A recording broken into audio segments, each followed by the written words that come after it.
Prezados compatriotas, um ótimo dia para todos.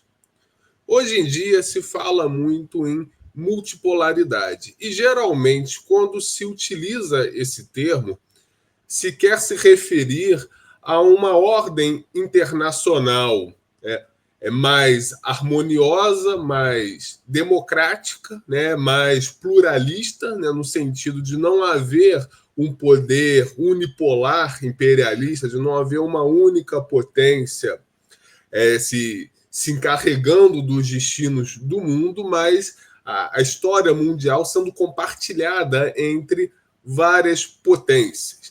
Então, geralmente, o termo multipolaridade é utilizado em um sentido positivo, em um sentido de maior isonomia nas relações internacionais. Ou então, é comum também se utilizar o termo multipolaridade para se referir a uma situação de conflito internacional, de um conflito entre uma potência que se pretende unipolar e potências emergentes que aí sentem contestando a hegemonia dessa potência que se pretende única.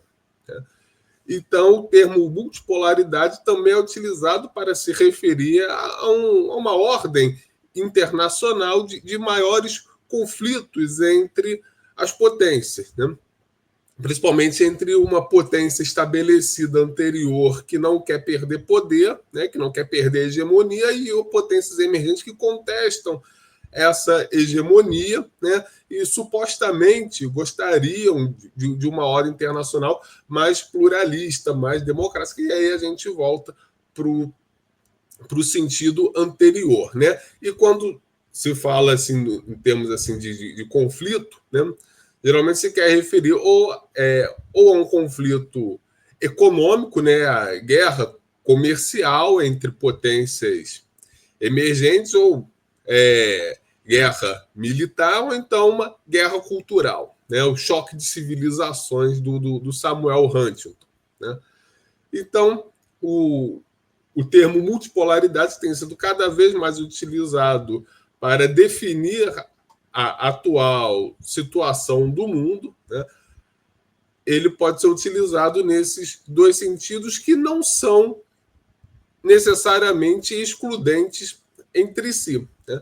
Porém, um terceiro aspecto da multipolaridade que a gente vai enfatizar nesse vídeo e que é muito menos falado, na verdade quase não é falado, é a multipolaridade como redes de alianças transnacionais. Alianças essas entre grupos dentro dos países, dentro das potências que se organizam transnacionalmente, e podem se organizar de várias formas. Podem se organizar de uma forma assim, estritamente econômica, no sentido de parcerias de investimentos, de parcerias entre empresas, entre corporações, fóruns multilaterais, Banco dos BRICS, etc. e tal. Num sentido também de aliança político-militar entre representantes de países, de potências que têm interesses convergentes, e procuram alianças tácitas, pragmáticas, para ter mais força internacional, e também, que é o que a gente vai enfatizar particularmente nesse vídeo, alianças transnacionais entre máfias. A multipolaridade ocorre não apenas no âmbito formal, no âmbito legal, mas também no âmbito criminoso. Também existe uma multipolaridade das máfias que acaba sendo tão ou mais decisiva para definir o contexto geral da multipolaridade do que propriamente os outros aspectos da multipolaridade. Então, existe uma multipolaridade de máfias, no sentido de alianças transnacionais entre máfias. E aí Isso desafia completamente o senso comum, porque não se trata de Ocidente versus Oriente, não se trata de Estados Unidos versus China, Estados Unidos versus Rússia, Rússia versus Estados Unidos, nada disso. O que nós observamos nesse caso, né, das alianças transnacionais entre máfias, da multipolaridade de máfias, o que nós observamos são as potências definindo suas zonas de influência e exercendo um poder imperialista sobre essas zonas de influência, disputando zonas de influência com outras potências e, ao mesmo tempo, se aliando com grupos internos de cada uma das outras potências para compartilharem o espólio das suas respectivas zonas de influência. Então, o que a gente vê não é uma disputa entre potências. Né? O que a gente vê não é uma disputa do capitalismo contra o comunismo, do Oriente contra o Ocidente. O que a gente vê são grupos dentro de cada um se aliando em torno de atividades criminosas e saqueando e expoliando o mundo. Né? Muitas vezes eles entram em conflito também dentro deles, né? E esses conflitos muitas vezes são definidos para ver quem vai ter o controle das atividades mafiosas. Então é um jogo criminoso, né? Que na verdade submete o mundo inteiro a uma lógica nefasta de poder. E que não tem por objetivo realizar uma ordem internacional pacífica, uma ordem internacional democrática, harmoniosa, mas concentrar poder nas máfias essas aliadas entre si, às vezes rivais também, às vezes, mas muitas vezes aliadas entre si, muitas vezes aliadas e rivais ao mesmo tempo, aliadas em torno de um aspecto, rivais em torno de outras, mas que elas buscam uma concentração de poder nelas para que elas possam exercer poder de forma indiscriminada. Né? E é por isso que essas máfias se organizam contra instituições multilaterais, contra regimes democráticos, porque eles impõem barreiras e contrapesos às suas ambições de poder. Só que falando assim pode parecer muito abstrato. A gente tem que colocar isso no plano concreto e, a partir desse plano concreto, analisar as redes e as relações de poder realmente existentes. Então, eu selecionei aqui alguns mapas, né, informações oficiais, informações críveis de órgãos oficiais, de órgãos importantes para a gente avaliar essa dimensão criminosa da multipolaridade, que é importantíssimo para definir o cenário geral do que a gente chama de multipolaridade. Para a gente não ver a multipolaridade como uma panaceia, mas a multipolaridade como a expressão de uma dinâmica de poder que é contrária, que é hostil aos nobres ideais que podemos ter para o mundo.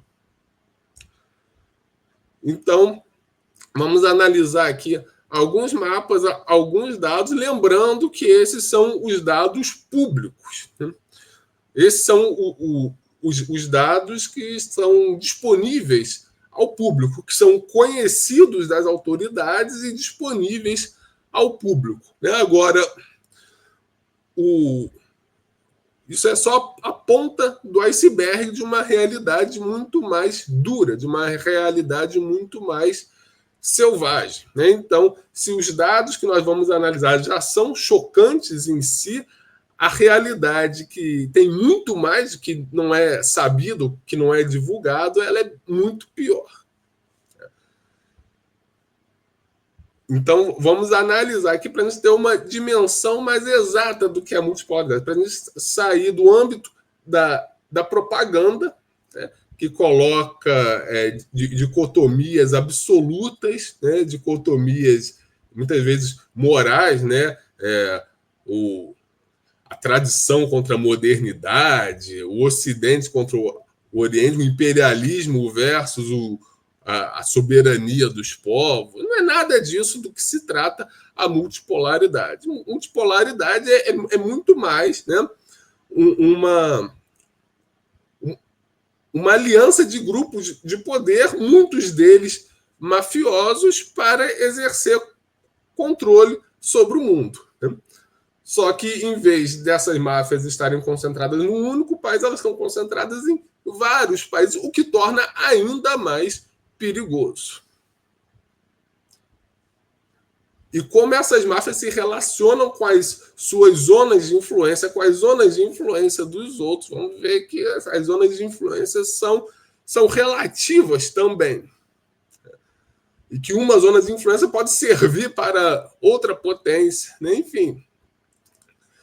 É uma realidade bastante selvagem que não tem nada de romântica, né? Então, vamos começar analisando aqui o mapa do tráfico de heroína no mundo. Então, vamos começar aqui com uma pauleira. Então, nós temos aqui esse mapa organizado pelas Nações Unidas dos principais países identificados como fontes e como rotas de trânsito do transporte de heroína, né, entre 2018 e 2021. Ou seja, um mapa relativamente atualizado. A gente não está falando de 20, de 30 anos atrás. A gente está falando de um passado próximo, né, e cuja situação permanece mais ou menos igual, né? Então, em azul, nós temos os países produtores de heroína, né? Os países origem da heroína. Então, aqui na América Latina, nós temos o México e a Colômbia, o México mais do que a Colômbia, né?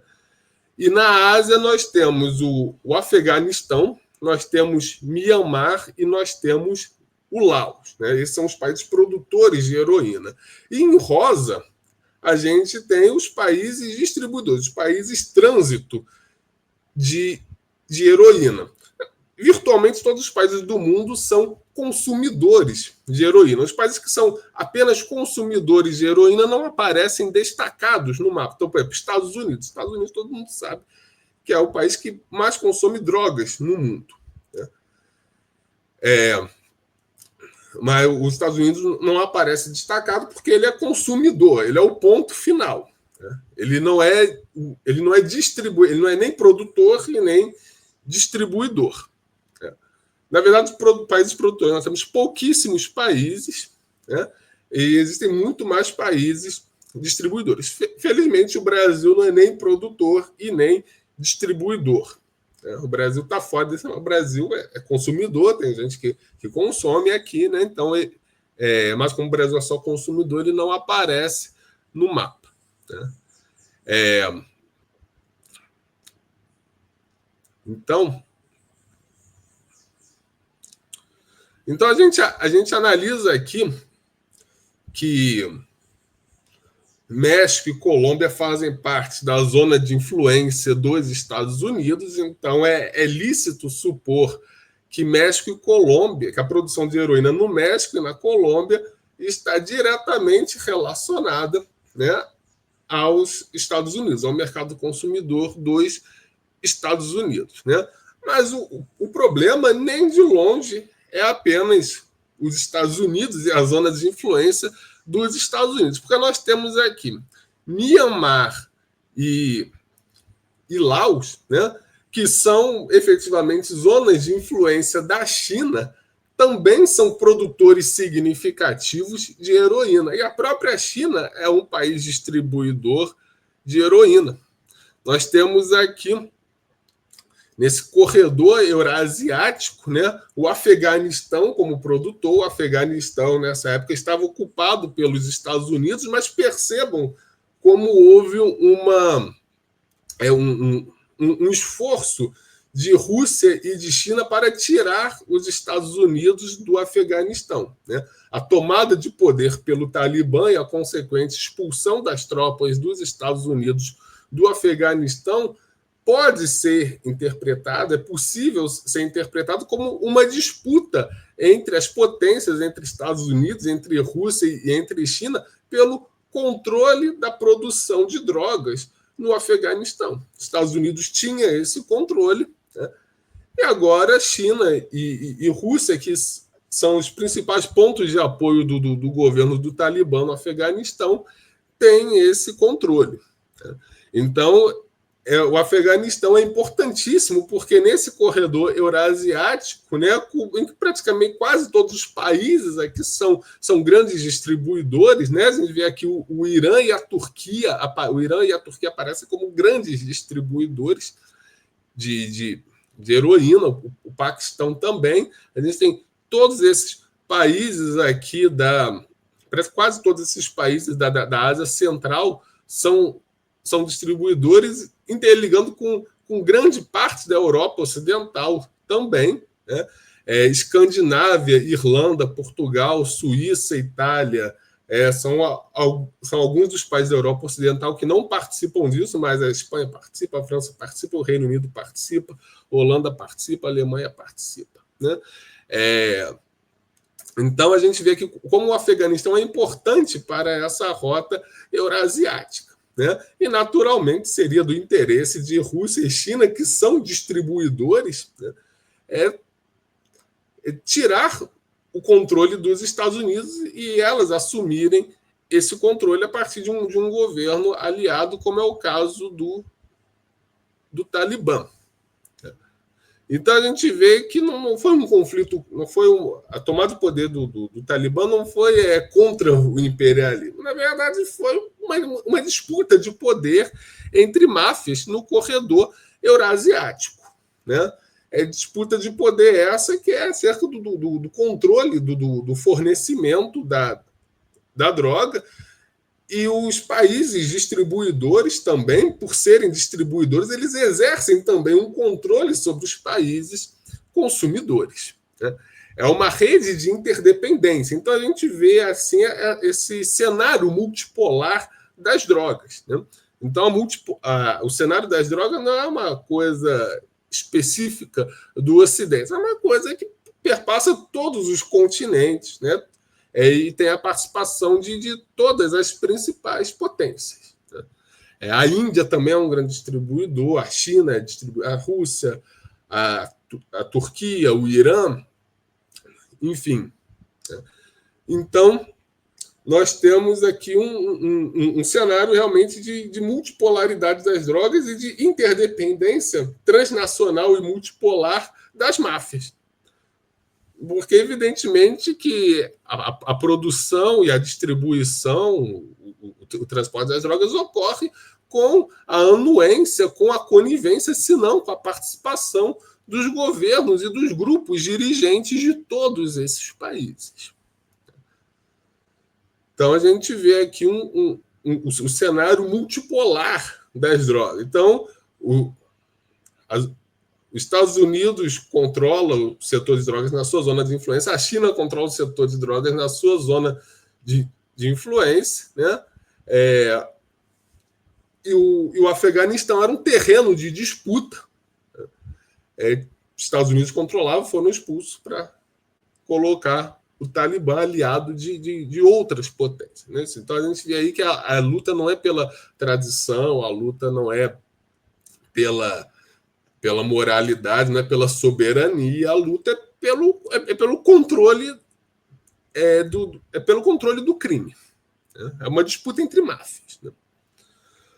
A gente vê que vários países da África, né, inclusive países que têm forte participação chinesa, né, como a Etiópia, a Tanzânia, né, eles participam também dessa rede internacional de distribuição de drogas. Aliás, pode-se perceber que dos países BRICS, né, dos principais BRICS, né, dos membros fundadores dos BRICS, só o Brasil não participa da produção ou da distribuição de heroína. Todos os outros países participam. A China participa, a Rússia participa, a Índia participa.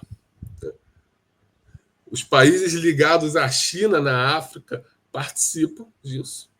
O Sudeste Asiático ligado à China participa disso.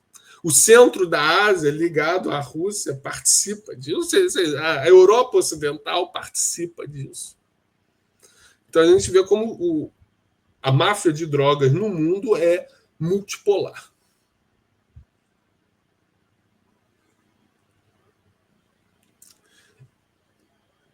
Um outro aspecto também para a gente avaliar a respeito disso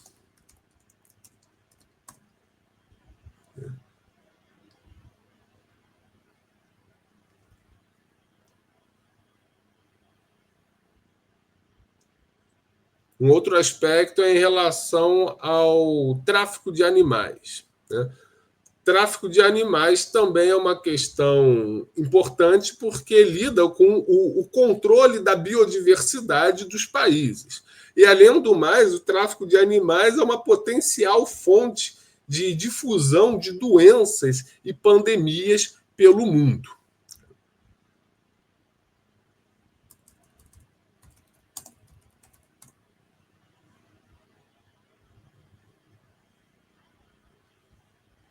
Então, o tráfico de animais também é uma.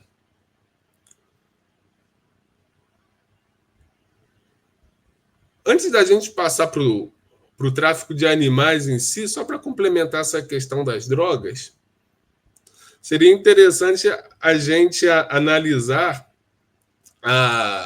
o mapa mundial das mortes por overdose, das mortes por utilização de drogas no mundo em 2021. Isso aí dá uma ideia dos países consumidores, né? Então a gente vê aqui, né, os Estados Unidos e Canadá despontando em primeiro lugar. Você vê que os Estados Unidos, né, aparece de fato como o principal consumidor do mundo. E aí, se a gente compara com o mapa anterior, se a gente compara com o mapa da produção e distribuição de drogas, a gente vê como existe uma interdependência multipolar. Porque da mesma forma que os produtores e os distribuidores dependem do mercado consumidor, o mercado consumidor também depende dos países produtores e dos países distribuidores. Ou seja, existe uma influência recíproca entre os países, entre as potências. Ou seja, não existe uma relação centro-periferia, existe uma interdependência dentro de um mercado globalizado e multipolarizado. Então a gente vê aqui, por exemplo, México e Colômbia, né, tem uma taxa irrisória de mortes por overdose, ou seja, indica que não são grandes países consumidores, né? Claro, nem todo mundo que consome morre de overdose, porém a incidência de morte de overdose é um indicador da quantidade de consumo. Então, a gente vê aqui que México e Colômbia, eles são produtores, mas eles não são consumidores, né? Ao passo que os Estados Unidos, que não é produtor, é consumidor, mas existe uma influência recíproca. Por exemplo, o Brasil, felizmente o Brasil não é nem produtor, não é nem distribuidor e nem é um grande consumidor. A gente vê que, por exemplo, a China, que é um distribuidor importante, também não aparece como um grande consumidor, né? Agora, a Rússia já aparece como um consumidor razoável, né? Aqui, a Europa Ocidental também, a Europa Ocidental, Reino Unido, Noruega e Finlândia têm uma incidência maior. Por exemplo, Alemanha, França, Portugal, Espanha, já tem uma incidência menor de overdose, que indica um consumo menor. Portugal é como o Brasil. Portugal não é nem produtor, nem distribuidor e nem consumidor. Ou seja, tivemos a quem puxar. Os países lusófonos em geral, né, com exceção de Moçambique, que é um distribuidor, mas em geral os países lusófonos não são nem produtores, nem distribuidores e nem consumidores, né? Nem grandes consumidores. Porque consumo tem no mundo todo, né? Que está se referindo aqui a mortes por overdose, portanto, a um indicador de consumo. Então, esse mapa complementa o mapa anterior. O mapa anterior falava dos produtores e distribuidores, e esse último fala do mercado consumidor, do destino final, né? Em relação a um triste dado que são as mortes por overdose, que são as vítimas fatais do mercado da droga.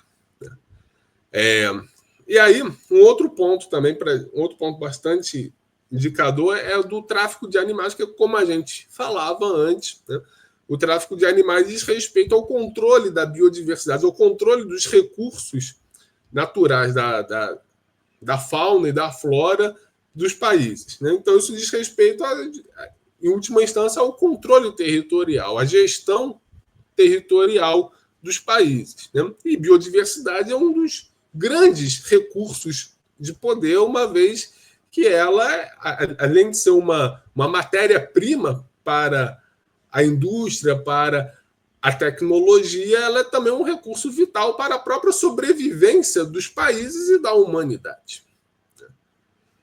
Então, a biodiversidade é fundamental e o tráfico da biodiversidade, o crime organizado da biodiversidade envolve relações de muito poder, envolve relações de grande capital, de grande poder. Então, também é um aspecto interessante para a gente analisar a multipolaridade mafiosa. Então, nós temos aqui o mapa do comércio ilegal da wildlife, né, da vida selvagem, né? Como aqui fala, é um portal para doenças infecciosas zoonóticas, né? Porque o comércio clandestino da biodiversidade pode espalhar patógenos, vírus, bactérias que podem disseminar doenças, podem criar pandemias, pode colocar em risco, né, a vida das pessoas, pode colocar em risco a humanidade. Então, é algo assim muito sério, né? Então, nós temos aqui, em azul, nós temos os países que são exportadores, né? Em laranja, nós temos os países que são importadores, né? E em cinza, nós temos os países que são tanto exportadores quanto importadores. Então, vocês vejam que o mundo todo está envolvido nisso, né? O Brasil entra como exportador, os Estados Unidos como importador. Estados Unidos e China são importadores de biodiversidade, de biodiversidade clandestina, né? Fazem parte do tráfico internacional de animais pela parte importadora, né? Comprando. Brasil, África, Austrália, Índia são exportadores. E Europa e Rússia são tanto exportadores quanto importadores. Então, a gente vê que todos os países aqui, todas as potências, quase todos os blocos civilizatórios estão envolvidos, participam do tráfico de animais. Então, isso aí não é uma coisa exclusiva de uma potência ou de outra, de uma civilização ou de outra, todas participam disso, né? E aqui já existe mais claramente uma relação de centro e periferia, né? Uma vez que as potências são Estados Unidos e China são importadores, né? Vocês pegam clandestinamente as espécies animais de outros países, Brasil, América do Sul, África, Índia, entram como exportadores, ou seja, eles perdem recursos, né? São vítimas do contrabando de animais, e Europa e Rússia são ambivalentes, são anfíbios, né? São tanto importadores quanto exportadores de biodiversidade. Então a gente vê também ali um cenário multipolar em que participam todas as potências mundiais, seja importando, seja exportando, ou importando e exportando.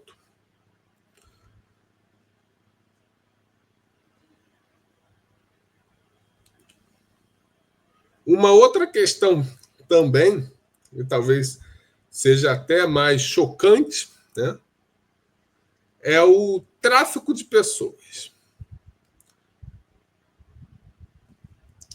Então, em relação ao tráfico de pessoas no mundo, a gente tem também um cenário que poderíamos chamar de multipolar. Então, nós temos aqui os dados aqui organizados pelo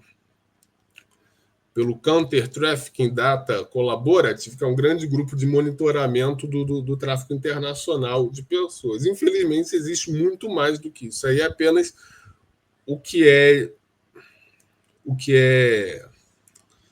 notificado, o que é publicizado, né? Infelizmente, existe muito mais, né? Então, nós temos aqui, né, esses são dados de 2020. Né? Nós temos aqui mais de 108 mil casos individuais, né? Mais de 108 mil pessoas traficadas, né, ao redor do mundo, 164 países de exploração, né? Ou seja, mais de 164 países onde pessoas são traficadas, né, envolvendo 175 nacionalidades, né? Então, aqui nós temos um mapa que a gente vê também um cenário bastante multipolar, por assim dizer, né? Em azul em azul, o azul significa a importação de pessoas traficadas, né? Ou seja, são os países que recebem, né, as pessoas traficadas. Em laranja é a exportação de pessoas traficadas. Ou seja, o azul é a entrada de pessoas traficadas e o laranja é a saída de pessoas traficadas, né? Então a gente vê como isso envolve praticamente o mundo todo, né?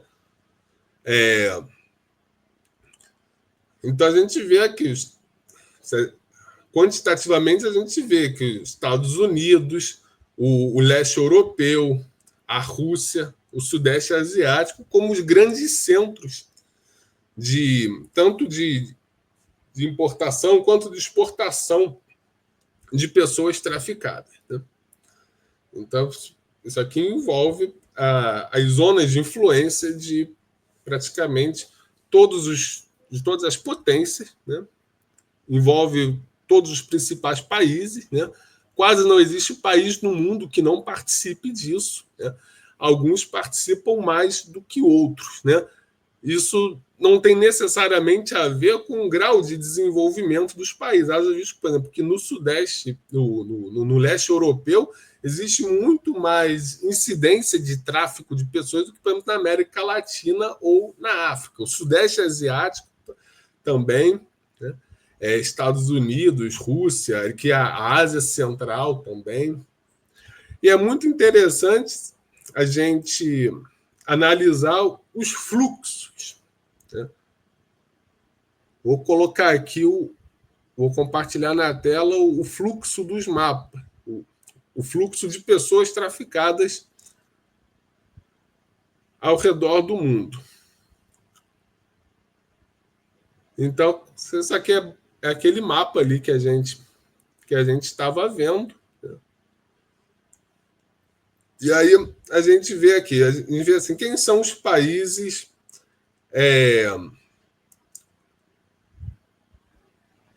vamos ver aqui quem são os países importadores, né? Ou melhor, os países a gente vai analisar aqui os países importadores, né? Então aqui tá tudo aqui com a bolinha azul dos países que importam, né? Então a gente vê aqui quem são os grandes países importadores: Estados Unidos, Rússia, né? Sudeste Asiático, leste europeu, Turquia aparece também, Turquia tem Arábia Saudita.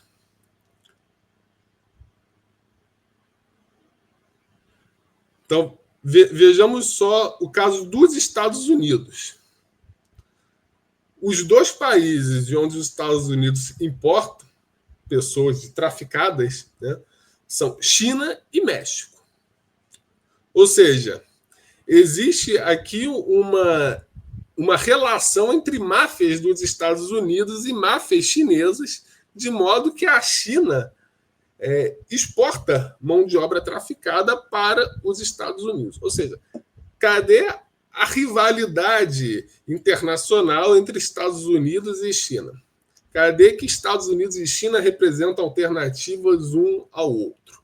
Na verdade, existem máfias nos Estados Unidos que são aliados a máfias chinesas e vice-versa, e que contribuem para levar gente ilegalmente da China para os Estados Unidos, assim como do México para os Estados Unidos. Mas do México para os Estados Unidos isso não é surpreendente.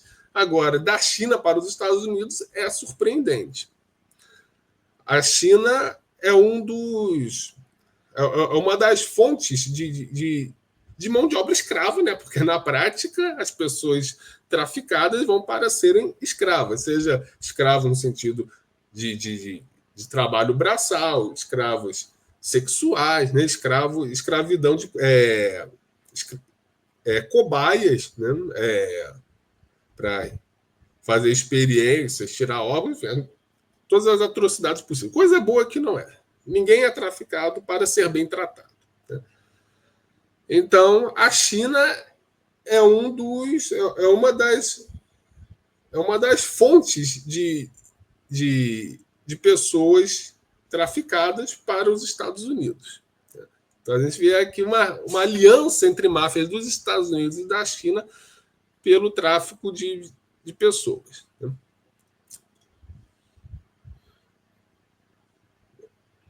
Aqui, o Brasil tem tão pouco aqui que nem dá para montar aqui. Vamos ver aqui em relação da Rússia. A Rússia importa pessoas traficadas da Bielorrússia, da Ucrânia e do Quirguistão. Quirguistão e Bielorrússia são duas colônias da Rússia. E aí a gente entende por que a Rússia faz tanta questão de manter Bielorrússia e Quirguistão como suas colônias. Porque a Rússia é uma grande um grande destino de tráfico humano. E também da Ucrânia, né? Vindo da Ucrânia. Então a gente vê também quais são os interesses da Rússia na Ucrânia. O interesse da Rússia na Ucrânia não é salvar as criancinhas da Ucrânia, não é moralizar a Ucrânia, nada disso. É aumentar o fluxo de tráfico de pessoas da Ucrânia para a Rússia. Né? Então a gente vê aqui como a Rússia lida com a sua zona de influência. São máfias de tráfico humano que têm como destino a Rússia. E a Rússia aparece... A Rússia importa quase 9% de todas as pessoas traficadas no mundo. São mais de 11 mil vítimas na Rússia, só do que a Rússia importa de mão de obra de pessoas traficadas, né? Sendo 43% delas mulheres e 57% homens. Né? 80% para fins de trabalho braçal, 18% para fins sexuais. Né? Então, a gente tem aqui 63% tem origem na Ucrânia, 16% na Bielorrússia e 8% no Quirguistão. Então,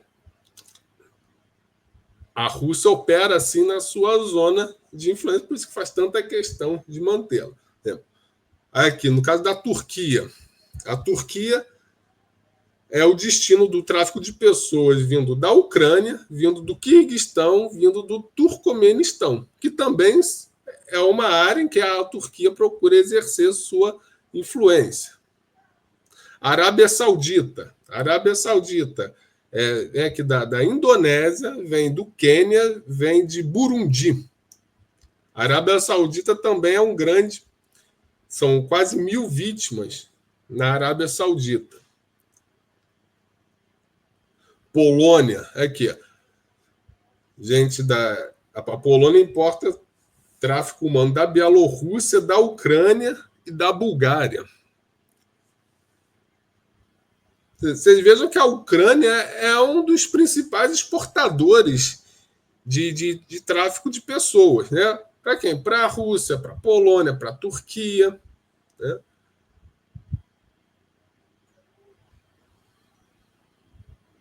China. A China é um caso interessante, porque a China importa aqui da Tailândia, da Indonésia e da Colômbia. Ou seja, existe uma relação entre máfias colombianas, provavelmente ligadas ao narcotráfico, e máfias chinesas. Né? A Colômbia é uma das origens de pessoas traficadas para a China. Ou seja, cadê aquele papo que a China ia libertar o mundo do imperialismo? Sendo que a China participa dessas máfias de tráfico de pessoas tanto quanto quaisquer outras potências.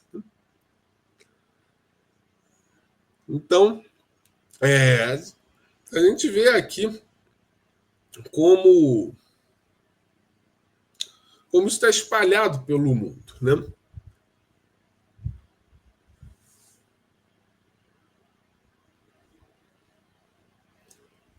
Agora vamos ver aqui os países de origem. Brasil. Aí já em laranja é a exportação do tráfico de pessoas. As máfias de tráfico de pessoas que operam no Brasil exportam para os Estados Unidos, para Portugal e para a Suíça.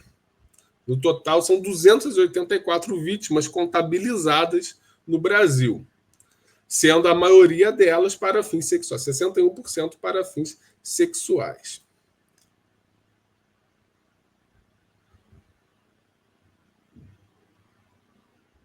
Estados Unidos não aparece exatamente aqui. A China, como a gente viu, a China exporta para os Estados Unidos, exporta para o Cazaquistão, exporta aqui para a região dos Balcãs. Filipinas exporta para o Japão, exporta para os Estados Unidos. São quase 13.000 vítimas contabilizadas nas Filipinas, né? Que é exportada às Filipinas. Aqui é a Ucrânia. Aqui, ó, a Ucrânia, mais de 18.510 vítimas contabilizadas, com destino principalmente para a Rússia e para a Polônia. A Ucrânia corresponde a quase 18% do total de vítimas, né? De vítimas exportadas, de pessoas que saem da Ucrânia e vão para outros países à força. 38% delas vão para a Rússia. Então a gente vê aqui que a guerra na Ucrânia não está sendo feita contra o imperialismo, contra a OTAN, contra as trevas, contra o satanismo, não é nada disso. A guerra na Ucrânia está sendo feita para a Rússia manter e ampliar a sua presença no tráfico de pessoas saindo da Ucrânia em direção à Rússia, já que a Rússia é uma das principais beneficiadas. Quer dizer, as máfias russas, né? O país da Rússia não se beneficia com, o povo russo não se beneficia com isso. Aí quem se beneficia são as máfias russas que estão no poder russo. Né? Então, a gente vê aqui que os países desenvolvidos em geral, eles praticamente não exportam pessoas, mas isso é bastante intuitivo. A Escandinávia quase não exporta. Praticamente não exporta. Né? Myanmar exporta para Bangladesh, Tailândia, Indonésia.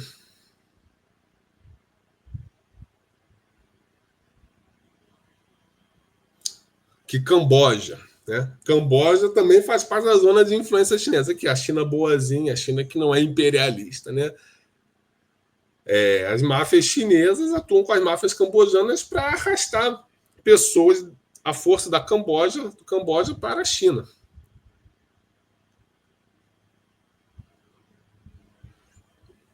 Então a gente vê aqui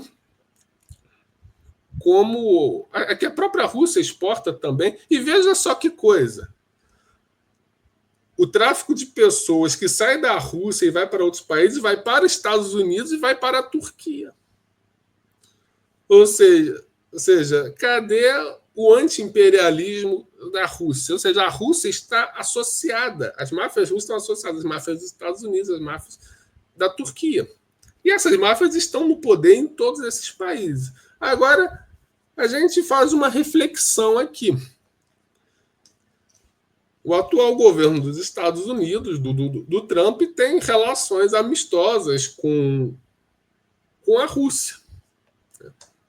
E a Rússia é um grande exportador de pessoas traficadas para os Estados Unidos.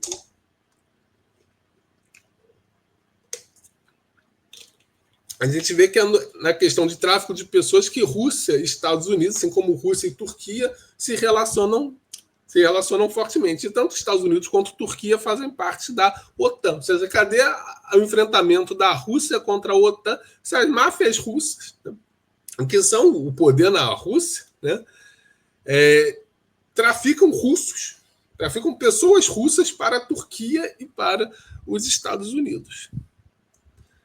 Aqui. A China também. A China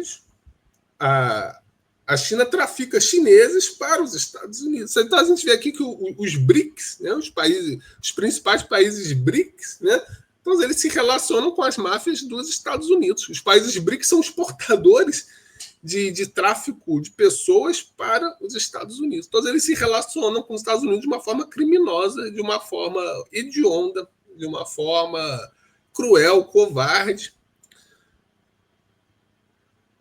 A Índia, a mesma coisa, que a Índia também. A Índia exporta para os Estados Unidos também. A Índia exporta pessoas para os Estados Unidos. O tráfico humano na Índia tem como um de seus destinos os Estados Unidos. Ou seja, os países BRICS, né, todos eles exportam, todos eles participam do tráfico de pessoas para os Estados Unidos. Então, onde está que os BRICS vai livrar o mundo dos Estados Unidos se os grupos dirigentes dos BRICS, dos principais países BRICS, se relacionam com as máfias dirigentes dos Estados Unidos? E a África do Sul. Ou seja, a África do Sul também. É que a África do Sul exporta para os Estados Unidos. Ou seja, Rússia exporta, China exporta, África do Sul exporta, Brasil exporta. Ou seja, os BRICS, na verdade, são o campo de atuação das máfias de tráfico humano para os Estados Unidos. Então, onde está que os BRICS representam uma alternativa aos Estados Unidos? Na verdade, não existe oposição entre as máfias transnacionais. Todas elas se relacionam entre si, e quando elas brigam entre si é pelo controle de determinadas regiões, como a gente vê, por exemplo, na Ucrânia. A questão aqui da Ucrânia, né, é uma disputa, né? É uma disputa entre a Rússia, uma disputa entre outros países, né? Entre eles a Polônia. Né? Ou seja, existe aqui toda essa rivalidade entre Polônia e Rússia tem como um dos seus aspectos a rivalidade pelo controle do tráfico humano na Ucrânia. Ou seja, não é pela liberdade, não é por Deus, não é pelo cristianismo, não é pela democracia, pela liberdade, não é por nada disso, é por poder criminoso. Então, eu recomendo a todos que entrem no CTDC e aí analisem aqui essas relações e vejam como se dão essas redes multipolares de tráfico humano, que representam uma das facetas mais cruéis, mais covardes do capitalismo global. E relacionado a isso, né, é a questão do trabalho escravo, uma vez que as pessoas são traficadas para serem escravizadas. Né? Seja ele qual for o tipo de escravidão, mas as pessoas são traficadas para serem escravizadas, para serem mortas, para serem violentadas, tudo de ruim.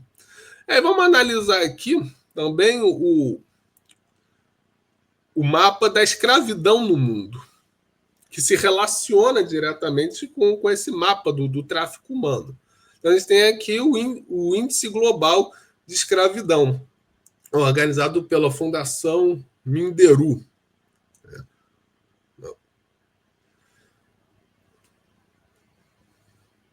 Então, nós temos aqui que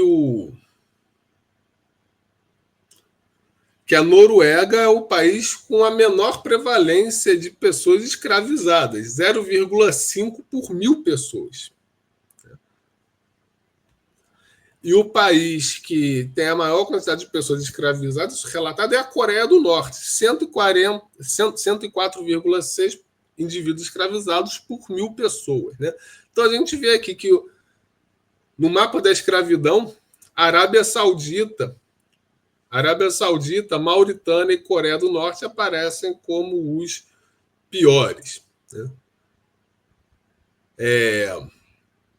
E aqui a gente vê aqui que Rússia, Turquia, Afeganistão também aparecem entre os piores. Né? Que leste europeu, centro da Ásia, aqui Bielorrússia, Ucrânia, Cazaquistão, tudo isso aqui é zona de influência russa. Turquia, tá aqui os países do Oriente Médio também, Irã, ou seja, tudo o eixo da resistência. Né? O eixo da resistência, em geral, também é o eixo da escravidão. É o eixo da resistência à civilização. Né? Veja aqui que na América Latina, o país com a maior prevalência de escravidão é a Venezuela. Justamente o país que se diz socialista, soberanista, que o poder popular que substituiu as oligarquias. Os países oligárquicos da América Latina têm menos escravidão do que a Venezuela, que supostamente, ou de fato, sei lá, é socialista.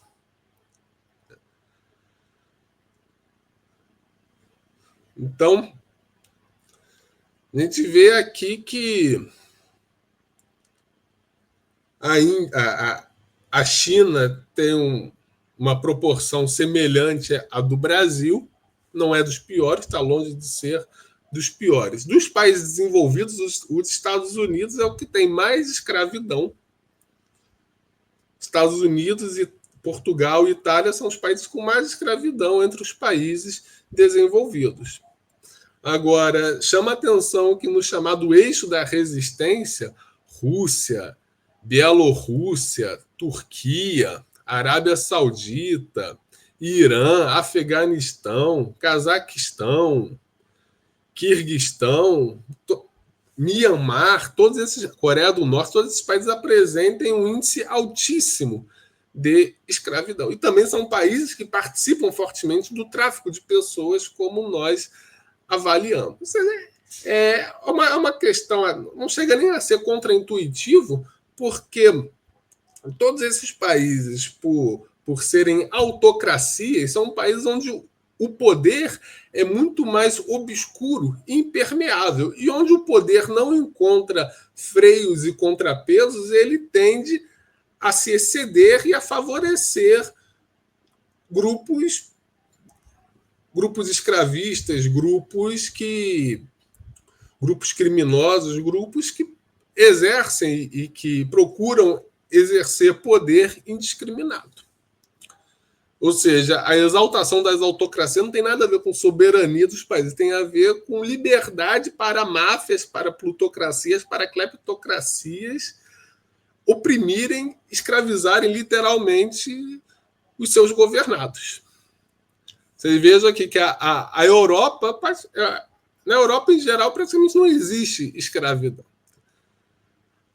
Na Rússia, ela é bastante comum, ela é bastante frequente. Na Turquia também. Você vê que existe uma distinção clara entre a Europa Ocidental e o leste europeu. Justamente o leste europeu que foi socialista. Ou seja, o socialismo realmente libertou esses países ou, na verdade, representou uma forma de escravidão, uma forma de governo das máfias desses países. Né? Lembremos que a máfia romena começou a se estruturar no governo do Nicolau, no governo socialista do Nicolau Ceausescu, né? Que dava guarida para todas essas máfias. A Bielorrússia, que aparece aqui como um dos países mais escravistas do mundo, recentemente se denunciou que um político de extrema-direita da Alemanha, da AfD, utilizava mão de obra escrava numa fazenda que ele tinha na Bielorrússia, ou seja, um país tecnicamente socialista que tem relações espúrias com o neonazismo, com a extrema-direita no Ocidente. Então, esses países representam realmente uma alternativa ou, na verdade, a oposição que eles fazem às democracias, aos direitos humanos, à multilateralidade, é uma forma para que as máfias deles tenham mais poder, exerçam mais poder sobre o mundo. Então, precisamos avaliar tudo isso para não cairmos em propaganda, para não defendermos interesses que não são nossos, para não defendermos interesses nefastos.